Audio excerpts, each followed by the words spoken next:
When and how did fairies shrink? Victorians shrunk the fairies. So that's a great video. Go watch the whole thing. And for the record, I am always 100% on board with blaming the Victorians. We should do it more often for more things. But in this case, it is a little more complicated. No criticism at all to the historian that was answering that question. As a historian, makes a lot of good points. Like I said, go watch the video. Because my particular focus is specifically fairies, I actually have researched previously how we ended up with tiny fairies in pop culture as opposed to the large human-sized ones, which did exist and still do exist in some culturally specific folklores. And it is a little more complicated than the Victorians. The Victorians certainly popularized it and certainly took it considerably further, and arguably the Victorians are the reason we see fairies as having insect wings. That really is something that came in, particularly in artwork, right around the beginning of the Victorian era. However, that said, the idea of fairies being tiny can be traced back in England considerably further.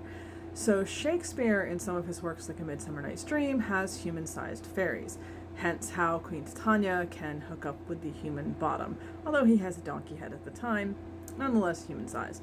However, in Romeo and Juliet, Shakespeare references Queen Mab, who he describes as the midwife to the fairies and someone who interferes with human dreams.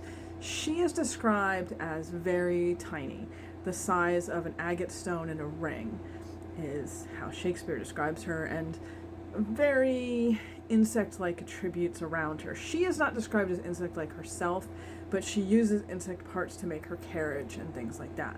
So the idea of the tiny fairy goes back at least to the 17th century in England, but as a very particular version of things. We also see this in Drayton's Nymphidia, which has Oberon and Mab as a couple, and again, very tiny. Oberon at one point, kind of delirious with jealousy about Mab, is attacking a honeybee with his sword, the implication being that that's about the size that he is. So yes, it is true that the Victorians are really the ones who popularized the idea of the very tiny fairy, particularly in England and the US. However, it does have deeper roots in England. Particularly the Tudor period was very fascinated with the idea of miniaturization and things being extremely small. That seems to have been a factor in a lot of this as well. And again, in Ireland and Scotland and Wales and other culturally specific folklore, we do still see human-sized fairies of various heights, we'll say ranging from 4 feet to 6 feet.